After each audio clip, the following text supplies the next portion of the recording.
देखिए, shoot bye indigent person आपका पढ़ाया जा रहा था, यानी कि सीपीसी का आदेश आपका 33 या निर्धन व्यक्ति द्वारा आवाज। देखिए, दो तीन आपका क्वेश्चन भी लोग पूछे हैं।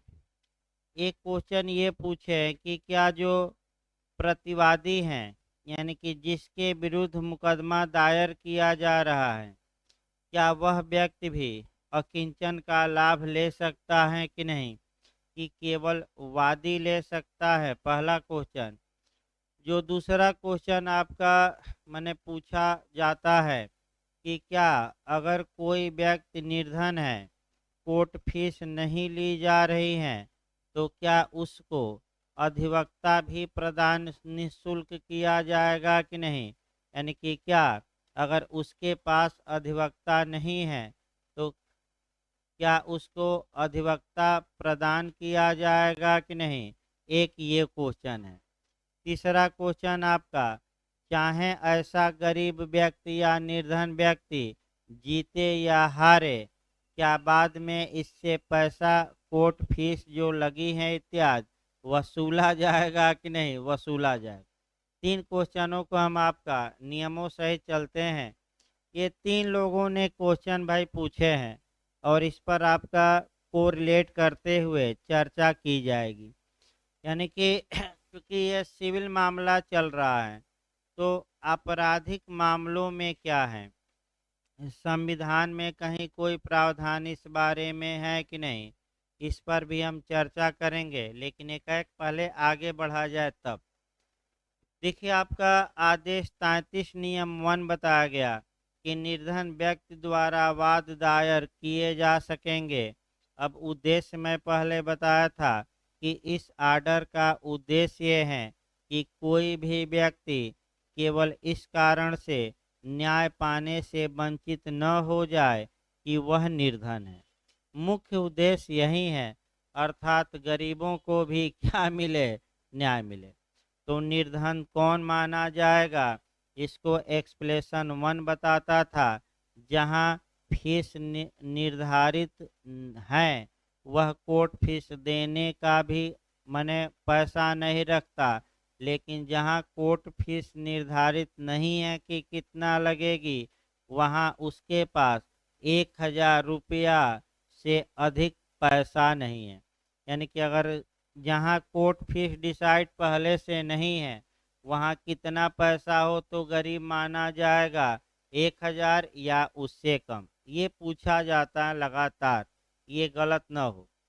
इसके बाद आपका जांच ओंच कराई गई थी, आपका आवेदन दिलवाया गया था कि मैं निर्धन हूँ। फिर आपका आवेदन कब नामंजूर किया जाएगा, आदेश 33 नियम 5, यानी कि आर्डर 33 रूल 5 अलग से भी क्वेश्चन बनता है, इसको अंडरलाइन करना है।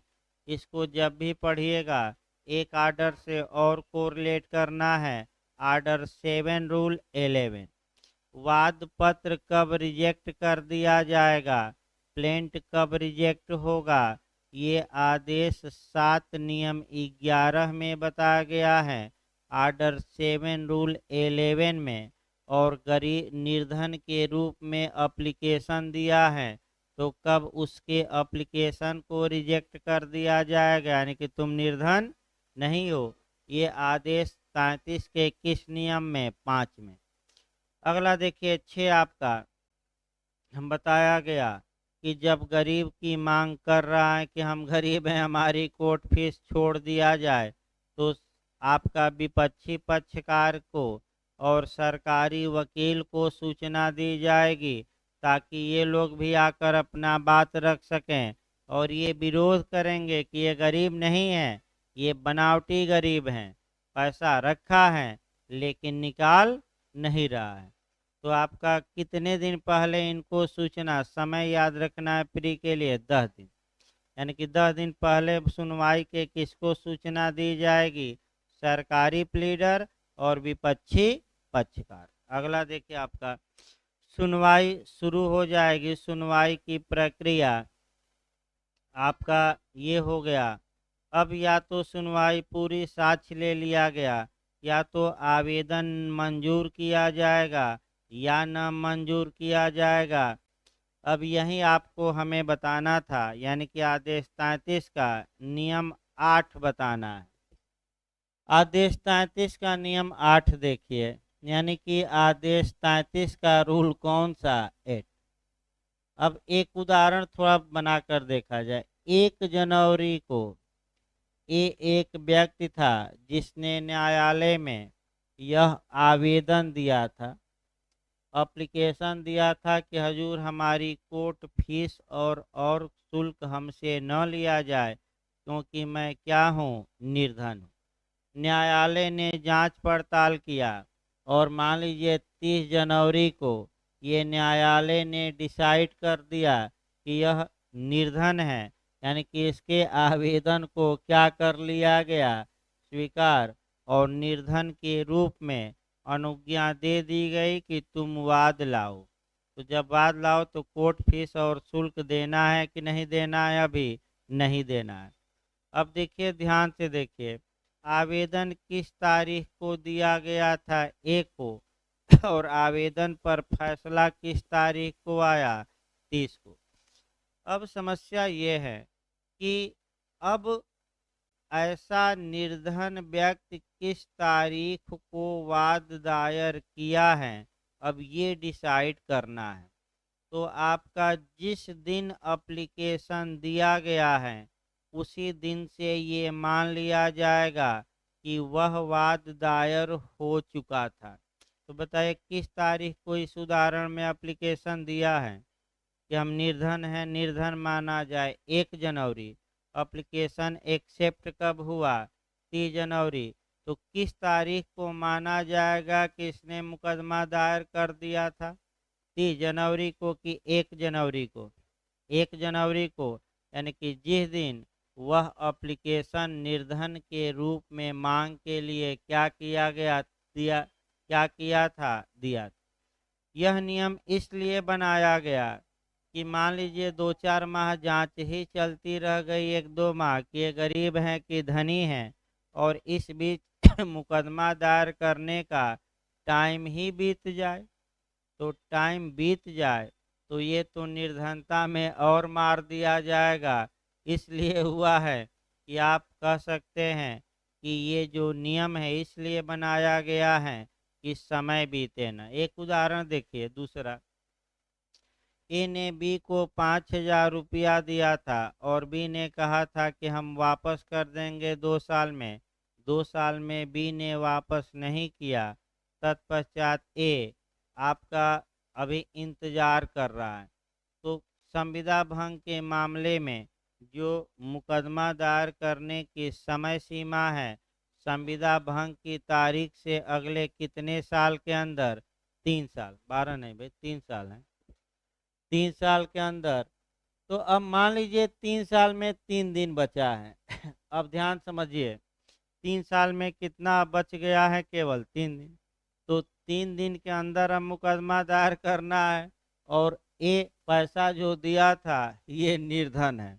तो 1 जनवरी को ही एप्लीकेशन देता है कि भी हमारा 5,000 रुपया लिया है और हमें दिलवाया जाए, लेकिन मैं कोर्ट फीस और अन्य आदेशिका की फीस नहीं दे सकता, मैं निर्धन हूँ। अब समस्या आई कि निर्धनता की जांच की गई, तमाम तामझाम किया गया। 10 दिन पहले सूचना भी विपक्षी पक्षकार को दी गई और सरकारी वकील को, सभी लोगों को सुना गया, और 30 जनवरी को ये डिसाइड हुआ कि हाँ ये क्या है, निर्धन। अगर ये 30 जनवरी को मुकदमा दायर करना मान लिया जाता तो इसका मुकदमा टाइम बार्ड हो जाता, क्योंकि अब बचा ही कितना था, 3 दिन।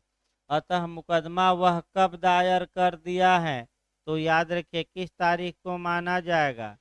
भले ही एप्लीकेशन मंजूर किसको, अनुज्ञा कब दी गई, 30 को। किसी को समस्या हो तो बताइए भाई, दोबारा बताया जाए। इसीलिए इसका कारण ये है कि टाइम बाद उसका मुकदमा न हो। देखिए बैरर की भाषा, जहां आवेदन मंजूर किया जाता है वहां संख्यांकित और रजिस्टर्ड किया जाएगा, और उस वाद में उस वाद में वाद पत्र समझा जाएगा और अन्य सभी बातों में वह मामूली रीत से दायर वाद के रूप में चलेगा, सिवाय इसके कि वादी की किसी याचिका, लीडर की नियुक्ति या वाद से संसक्त अन्य कार्यवाही के संबंध में कोई न्यायालय फीस या आदेशिका की तामील के लिए दे फीस वह देने का दायी नहीं होगा।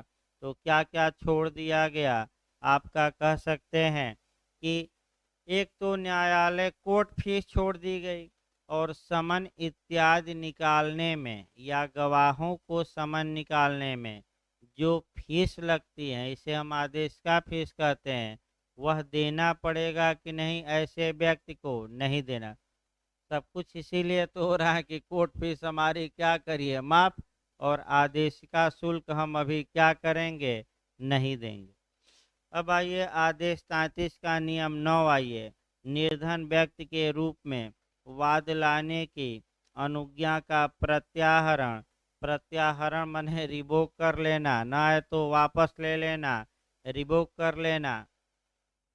यानी कि न्यायालय ने 30 जनवरी को ये अनुज्ञा दे दी कि तुम निर्धन हो, चलो तुम्हारी कोर्ट फीस और समन इत्यादि निकालने में जो पैसा लगता है तुम्हें नहीं देना है। अब पता लगा कि बताइए बीच में धनी हो गया, या ऐसा आचरण दर्शा रहा है कि आपका माने कह सकते हैं कि वह अच्छा आचरण नहीं दर्शा रहा है, बीच में धनी हो गया, किसी से समझौता कर लिया, कहीं से धन पा लिया, तो बीच में अगर धनी हो गया तो अब ये कहा जाएगा कि उस समय तुम्हारे पास पैसा नहीं था, निर्धन थे, अब बीच में ही मुकदमा के दौरान तुम क्या हो चुके हो, धनी। अब कोर्ट फीस इतने दिनों के अंदर और आदेश का शुल्क जमा करो, नहीं तो तुम्हारा मुकदमा अब हम क्या करेंगे, डिसमिस। तो क्या बीच में आपका जो अनुज्ञा दी गई है निर्धन के रूप में वापस ली जा सकेगी कि नहीं ली जा सकेगी? तो वह आधार कहाँ बताए गए हैं, आपका आदेश 33 के नियम 9। देखिए, प्रतिवादी या सरकारी प्लीडर के आवेदन पर जिसकी पूरे 7 दिन की लिखित सूचना वादी को दी जाएगी, न्यायालय यह आदेश दे सकेगा कि वादी को निर्धन व्यक्ति के रूप में वाद लाने के लिए दी गई अनुज्ञा निम्नलिखित दशाओं में वापस ले ली जाए, प्रत्याहृत कर ली जाए, रिवोक कर लिया जाए, यानी कि ये खंडित कर दिया जाए, यानी कि ये गरीब नहीं है बल्कि क्या है, धनी है। तो अब दो बातें इसमें देखिए, टेक्निकल जो प्री में पूछा जाता है, निर्धन के रूप में आपका कसवाद लाने की अनुज्ञा के रिवोकेशन, प्रत्याहरण या खंडन के लिए आवेदन न्यायालय में कौन दे सकता है? तो दो लोगों का नाम है, एक विपक्षी यानी कि प्रतिवादी और दूसरा किसका नाम है, आपका सरकारी प्लीडर। क्योंकि कोर्ट फीस माफ हो रही है तो नुकसान किसका होगा, सरकार का। तो कौन दे सकता है एप्लीकेशन, प्रतिवादी और दूसरा कौन, सरकारी। तो जब ये लोग एप्लीकेशन देते हैं तो वादी को सुना जाएगा, क्योंकि मैं अभी आपका पहले ही भागीदारी में भी बताया आरडी अल्ट्रम पर्टम। तो वादी को सुनने के लिए वादी को सूचना दी जाएगी। तो समय याद रखना है, कम से कम कितने दिन पहले वादी को सूचना दी जाएगी, 7 दिन। देखिए अंतर है। जब फिर एक बार आइए, दोनों में यही आपका देखिए सीपीसी में इसीलिए गलत होता है कि ये जो समय है वह भिन्न भिन्न है, कहीं 14 दिन मिलेगा, तो कहीं 5 दिन, तो कहीं 7 दिन, तो कहीं 10 दिन, इसीलिए गलती होती है। फिर एक बार कंसेप्ट बनाइए, अगर ये चाहता है कि न्यायालय उसका एप्लीकेशन स्वीकार करके और ये माने कि वह निर्धन है और कोर्ट फीस और आदेश का शुल्क न ले, तो प्रतिवादी और सरकारी वकील को 10 दिन कम से कम पहले सूचना दी जाएगी और ये लोग वादी के एप्लीकेशन का विरोध करेंगे। दूसरा, अगर प्रतिवादी या सरकारी वकील कहता है कि हजूर आपने परमिशन दिया था लेकिन ये तो अब धनी हो गया है, अतः परमिशन कैंसिल की जाए और कोर्ट फीस इत्यादि इससे क्या किया जाए, अब वसूला जाए। तो जब वादी को सूचना दी जाएगी कि वह सूचना कितने दिन कम से कम पहले की होगी, 7 दिन, यानी कि प्रतिवादी सरकारी प्लीडर को सूचना कम से कम 10 दिन पहले और वादी को सूचना दी जाएगी तो कम से कम कितने दिन पहले, 7 दिन। यही गलती होती है। अगला देखिए, अब 3 आधार हैं, इन आधारों पर एप्लीकेशन डिसमिस माने अनुज्ञा आपका परमिशन रद्द कर दिया जाएगा यदि वादी वाद के दौरान तंग करने वाला या अनुचित आचरण का दोषी है। यानी कि वादी आपका अनुज्ञा पा लिया तो लोगों को तंग करने लगा, न्यायालय को भी परेशान कर दिया है, विपक्षी को भी, या आपका अनुचित आचरण का दोषी है, यानी कि अनाप शनाप अब बक रहा है सबको कि हमारी तो कोर्ट फीस क्या हो गई, क्या उखाड़ लोगे, ये वो फलान ठिकान जो कहा जाता है। अगला देखिए, यदि यह प्रतीत होता है कि वादी के साधन ऐसे हैं कि निर्धन के रूप में उसे वाद नहीं करना चाहिए, यानी कि अब साक्ष्य आ गया, ये तो बनावटी गरीब था, इसके पास तो क्या है, पैसा है, और पैसा होते हुए भी बनावटी क्या बना था, निर्धन, और इसलिए इस जो ये कोर्ट फीस छोड़ी गई है अब रद्द कर दिया जाए और इससे क्या किया जाए, वसूला जाए। तीसरा देखिए, यदि वादी ने वाद की विषय वस्तु के बारे में ऐसा कोई करार किया है जिसके अधीन किसी अन्य व्यक्ति ने ऐसी विषय वस्तु में कोई हित अभिप्राप्त कर लिया है, यानी कि मुकदमे के दौरान संपत्ति ही बेच दिया और दूसरे से पैसा ले लिया, तब कहाँ गरीब रहे भाई। जो संपत्ति वो तो बेच दिए तुम और दूसरे से क्या ले लिए, लिस्पेंडेंस में ही बेच दिए। लिस्पेंडेंस यानी कि मुकदमा के दौरान ही, वाद लंबन के दौरान ही और माला माल हो गए, यानी कि पैसा पा लिए, तब क्या गरीब। दो कोर्ट फीस, अब जब पैसा पा ही लिए तो कोर्ट फीस और आदेश का शुल्क क्या करो, दो, और ये जो अनुज्ञा दी गई थी रद्द की जाती है और तुम इतने दिनों के अंदर क्या करो, फीस जमा करो। आइए आदेश 33 नियम 9 देखा जाए। जिस निर्धन व्यक्ति का प्रतिनिधित्व न हो उसके लिए न्यायालय द्वारा प्लीडर नियुक्त किया जाना। अब यहाँ जो आपका कह सकते हैं कि जो देखना है वह देखना है फ्री लीगल एड। भाई इसको लिख लीजिए, तो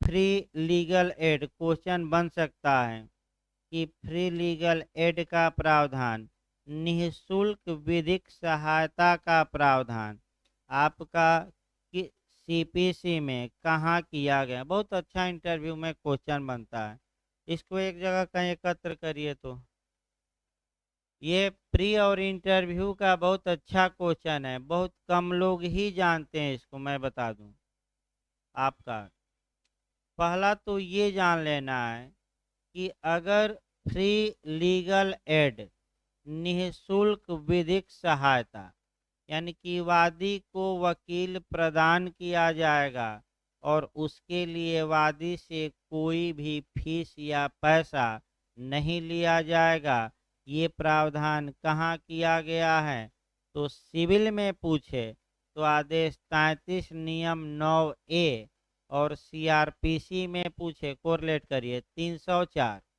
अगर अभियुक्त के पास अधिवक्ता नहीं है तो फ्री में न्यायालय अधिवक्ता देगा। तो कहीं जोड़ लीजिएगा, सीआरपीसी की कौन सी धारा, 304, 304 फ्री लीगल एड। और यही संविधान में पूछ ले तो केस सहित याद रखना, मैं बता चुका हूँ। आर्टिकल 21 याद रखना है, हास्कट, HM हास्कट बनाम महाराष्ट्र राज्य, और HM हास्कट बनाम महाराष्ट्र राज्य अनुच्छेद पूछे तो कौन मारेंगे, 21। 3 एंगल से याद रखिएगा, संविधान में भी निःशुल्क विधिक सहायता कहाँ है? अनुच्छेद 21 में। कहाँ लिखा गया है? तो आप कहेंगे लिखा नहीं गया है, न्यायालय के निर्णय के माध्यम से प्रदान की जाती है। तो कौन सा निर्णय है? हास्कट का। फिर सीआरपीसी में अभियुक्त को फ्री में लीगल एड दिया जाएगा 304। और जब वादी निर्धन है, निर्धन के रूप में अनुज्ञा दे दी गई, तो भाई कोर्ट फीस तो ली नहीं गई इत्यादि, तो वकील कहाँ से रखेगा? पैसा ही नहीं है वकील रखने का, तो अब फ्री में क्या दिया जाएगा उसे? वकील भी, तभी तो भाई अपनी बात रखेगा। अब बेयर एक्ट की भाषा देखिए आपका, जहाँ किसी ऐसे व्यक्ति का जिसे निर्धन व्यक्ति के रूप में वाद लाने की परमिशन न्यायालय ने दिया है, प्रतिनिधित्व प्लीडर द्वारा नहीं किया जाता है, वहाँ न्यायालय उसके लिए प्लीडर तब नियत कर सकेगा जब मामलों की परिस्थितियां में ऐसा किया जाना क्या है? आपका अपेक्षित है। भाई दे सकता है प्लीडर फ्री में। उच्च न्यायालय राज्य सरकार के पूर्व अनुमोदन से नियम बना सकता है कि कैसे प्लीडर दी जाएगी, प्लीडरों को फीस की कैसे दी जाएगी, कैसे वकील को चुना जाएगा। तो इसके लिए कानून एक बना है, मैं बता दूं। भारत की संसद ने एक कानून बना दिया है अब, आपका विधिक सेवा प्राधिकरण अधिनियम 1987, यानी कि लीगल सर्विस अथॉरिटी एक्ट 1987।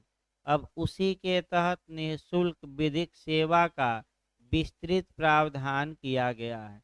तहसील स्तर, जिला स्तर, मंडल स्तर, हाई कोर्ट स्तर और यहाँ तक कि सुप्रीम कोर्ट स्तर।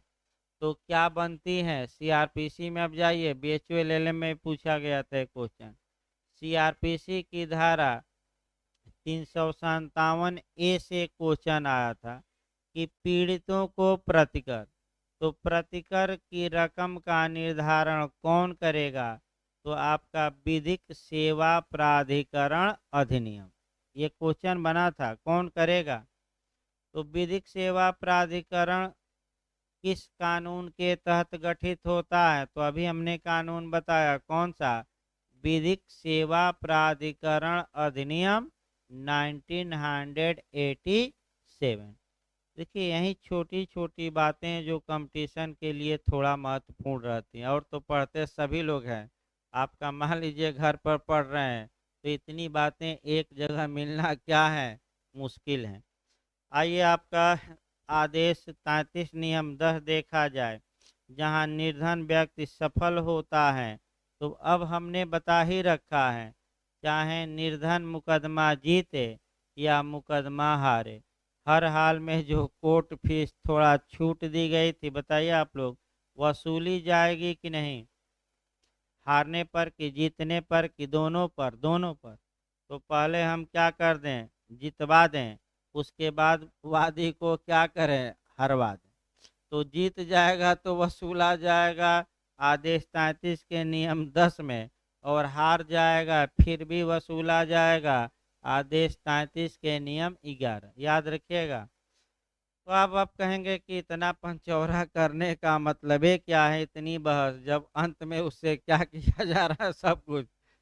यानी कि शुरुआती दौर में कुछ राहत जरूर मिल जाती है, लेकिन अंततोगत्वा आपको पैसा क्या करना पड़ेगा? देना ही होगा। तो पहले जितवाइए वादी को। बेयर एक्ट देखिए, जहां निर्धन व्यक्ति सफल होता है वहां खर्चे, जहां वादी वाद में सफल होता है माने जीत जाता है मुकदमा, वहां न्यायालय फीस की उस रकम की संगणना करेगा, माने गणना करेगा कितना हुआ फीस। और यदि उसे निर्धन के रूप में वाद लाने की अनुज्ञा न दी गई होती, तो वादी कितना रकम देता? तो ऐसी रकम वसूली जाएगी, राज्य सरकार द्वारा वसूली जाएगी। और किस प्रकार वसूली जाएगी? जैसे डिक्री को लागू कराया जाता है और वाद की विषय वस्तु पर प्रथम भार होगी। यानी कि मान लीजिए एक जमीन थी, और ए ने उस जमीन के लिए मुकदमा किया था और न्यायालय में कहा था कि मैं निर्धन हूँ, मैं फीस ही नहीं दे सकता, और ए जीत गया, तो अब कितनी फीस ए को देनी है इसका निर्धारण कोर्ट करेगा। ये फीस राज्य सरकार द्वारा वसूली जाएगी और जिस प्रकार डिक्री लागू की जाती हैं उसी प्रकार ये फीस वसूली जाएगी और प्रथम भार होगी किस पर? संपत्ति पर, यानी कि जो जमीन वह जीता है उस जमीन से पहले क्या वसूला जाएगा? Court fees. उसके बाद जो हो पहले क्या वसूला जाएगा?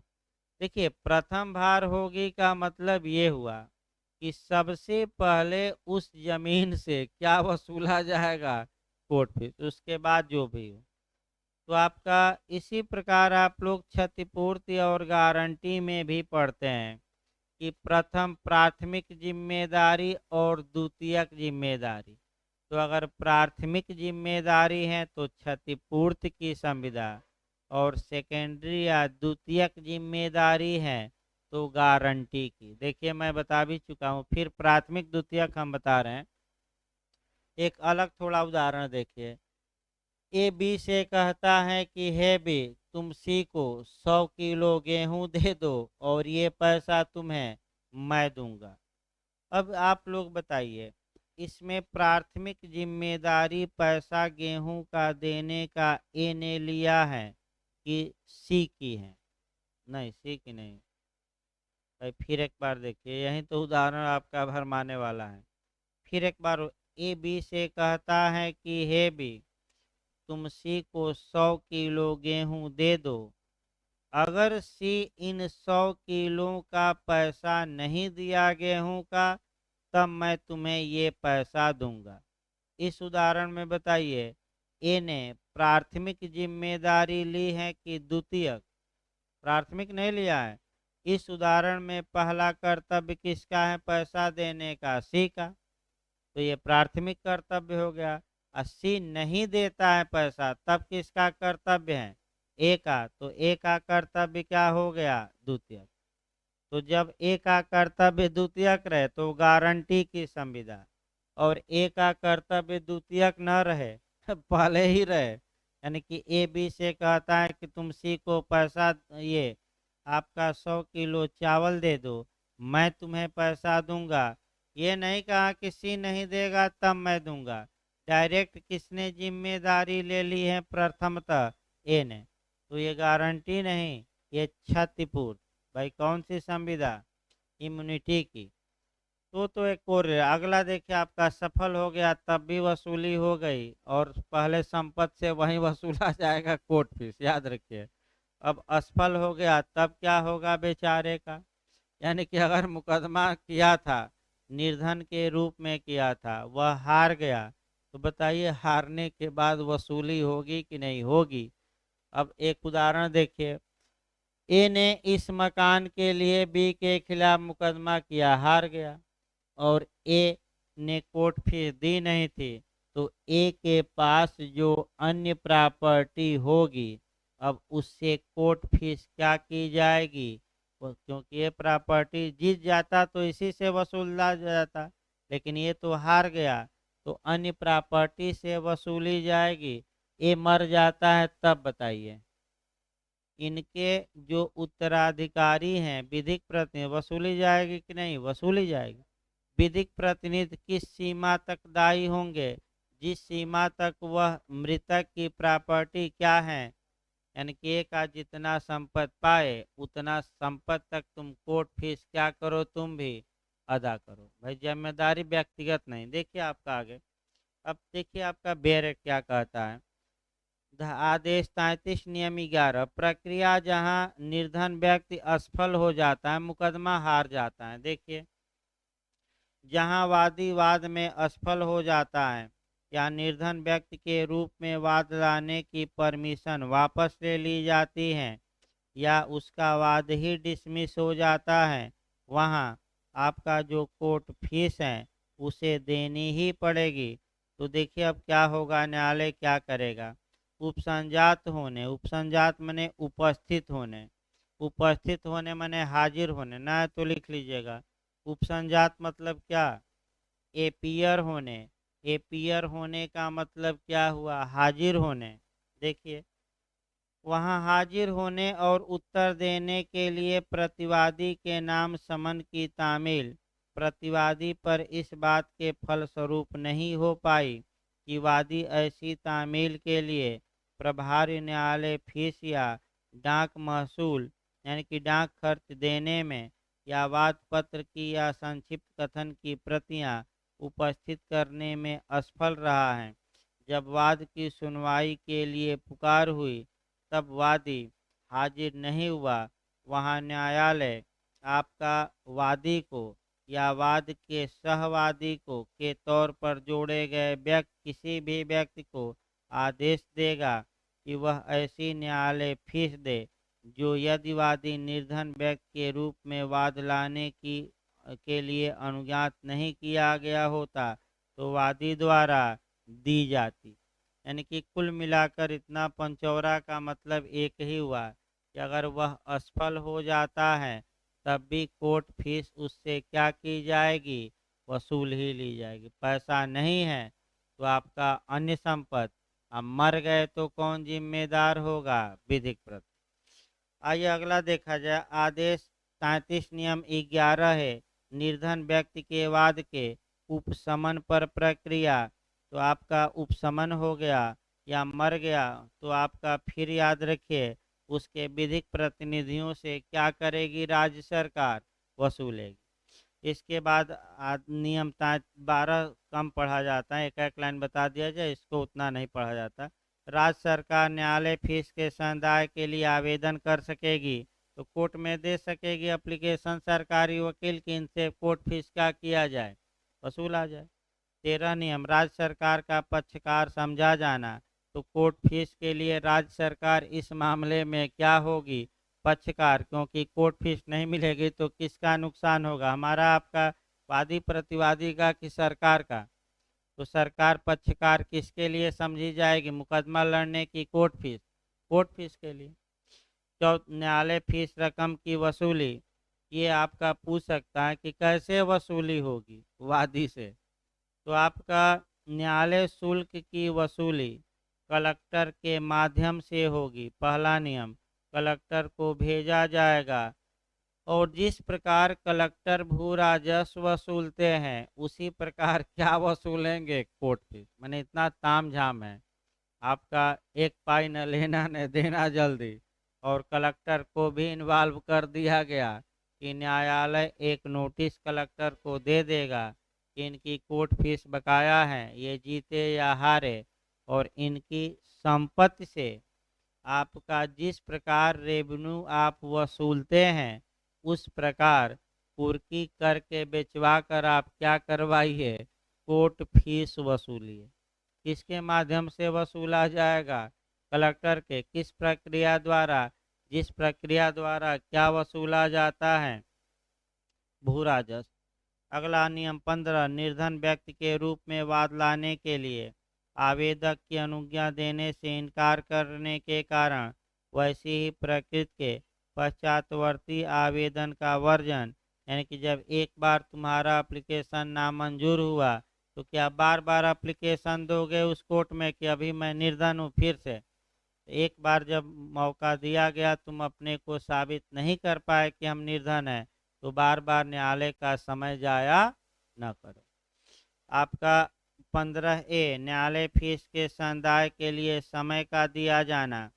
हाँ, न्यायालय चाहें तो आपका संदाय के लिए समय दे सकता है, लेकिन उस समय के अंदर आप कोर्ट फीस क्या करिए? जमा कर दीजिए।